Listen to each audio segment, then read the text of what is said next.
Chers frères et sœurs, encore aujourd'hui nous cheminons dans ce temps de l'Avent où nous nous préparons à accueillir Jésus, le Prince de la paix. Et nous le faisons en demandant cette grâce d'être nous-mêmes, dans nos relations, autour de nous, des artisans de paix, et en nous appuyant sur la belle figure du patriarche Joseph. Hier, je vous proposais d'explorer et d'ordonner notre monde intérieur, de ne pas laisser nos pensées devenir la racine de paroles ou d'actes violents.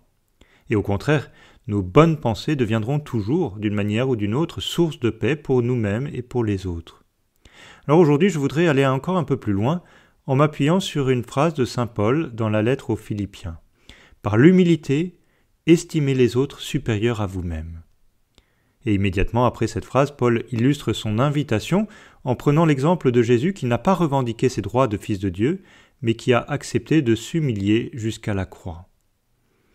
Cette invitation à estimer les autres supérieurs à nous-mêmes peut aussi être illustrée par l'histoire du patriarche Joseph. Vous pourrez me dire que justement au début de son histoire, les visions de Joseph le décrivent comme supérieur à ses frères. Et on ne voit pas cependant Joseph s'enorgueillir de ses visions. Il est dit presque comme s'il ne les comprenait pas. Dans toute la suite de son histoire, Joseph monte et descend. Il est descendu au fond d'une citerne, puis comme esclave en Égypte. Il est élevé dans la maison de Potiphar, et puis suite à l'épisode avec la femme de Potiphar, il est redescendu en prison. Puis il est élevé à la cour de Pharaon. Dans ces périodes d'abaissement, Joseph pourrait se plaindre de l'injustice qu'il subit. Et dans ces périodes d'élévation, il pourrait profiter du retour de fortune et de la position qu'il occupe. Ce n'est jamais le cas. Dans chaque situation dans laquelle il se trouve, Joseph accepte une situation de service. Le début du drame commence lorsque son père, Jacob, l'envoie prendre des nouvelles auprès de ses frères qui s'occupent des troupeaux dans une autre région. Genèse 37, versets 12-13. Ses frères allèrent paître le petit bétail de leur père à Sichem. Jacob dit à Joseph, « Tes frères ne sont-ils pas au pâturage à Sichem ? Viens, je vais t'envoyer vers eux. » Il répondit, « Je suis prêt. » Joseph se met, sans se poser de questions, au service de ses frères dont il sait déjà qu'ils lui sont hostiles.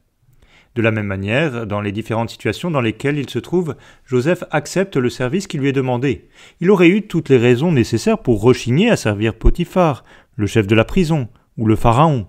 Il aurait pu être tenté de profiter de ses talents ou des grâces particulières qu'il recevait du Seigneur. Au contraire, nous le voyons accepter la position humble, la position de service, presque comme un réflexe, sans hésitation. Alors peut-être aurons-nous des difficultés à estimer les autres supérieurs à nous-mêmes, mais tout simplement parce que cela ne nous paraît pas vrai. J'ai des talents, j'ai des vertus, je fais des choix de vie ou j'ai développé des habitudes qui sont objectivement meilleures que telle ou telle personne que je peux voir dans mon entourage. Mais qui suis-je pour juger ? Jésus est très ferme dans l'Évangile. Ne jugez pas, et vous ne serez pas jugés. On peut juger des actes, me direz-vous, certainement, mais justement nous ne pouvons en aucun cas juger les personnes. Puisqu'une personne ne peut jamais être réduite aux actes qu'elle pose, il n'est jamais possible de dire qu'une personne qui pose des actes bons serait nécessairement meilleure qu'une personne qui pose des actes mauvais.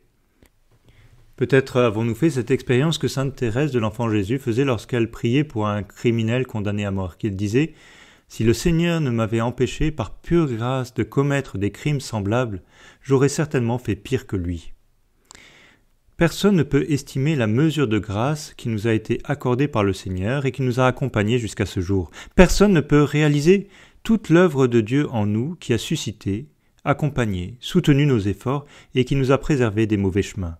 Certes, nous collaborons à l'action de Dieu, mais c'est lui qui fait de très loin l'essentiel du travail. C'est ainsi que nous pouvons comprendre cette belle phrase de saint Paul. « Par l'humilité, estimez les autres supérieurs à vous-même. » Il ne s'agit pas d'autodépréciation ou d'un mauvais misérabilisme. À la fin, il est vain de chercher à se comparer. Et en revanche, il est bon et très fécond d'appliquer ce conseil de saint Paul comme un principe de vie. Plutôt que d'aborder une personne avec un jugement descendant en pensant que je peux la dominer, la juger, ou même simplement que je peux la conseiller ou l'aider, je ne suis sans doute pas dans la bonne attitude.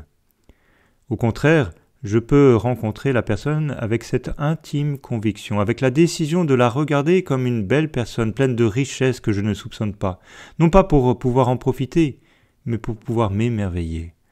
Plutôt que d'estimer que j'ai des droits sur d'autres personnes, je peux partir du principe que celui ou celle que je rencontre a droit à mon service, à ma considération, à mon estime. Ce n'est pas un jeu. Il ne s'agit surtout pas de développer une quelconque hypocrisie en la matière. Mais une telle attitude, qui n'est autre que celle de Jésus, est fondamentalement bonne et source de grande grâce dans nos relations. Alors, à nous de faire l'exercice aujourd'hui.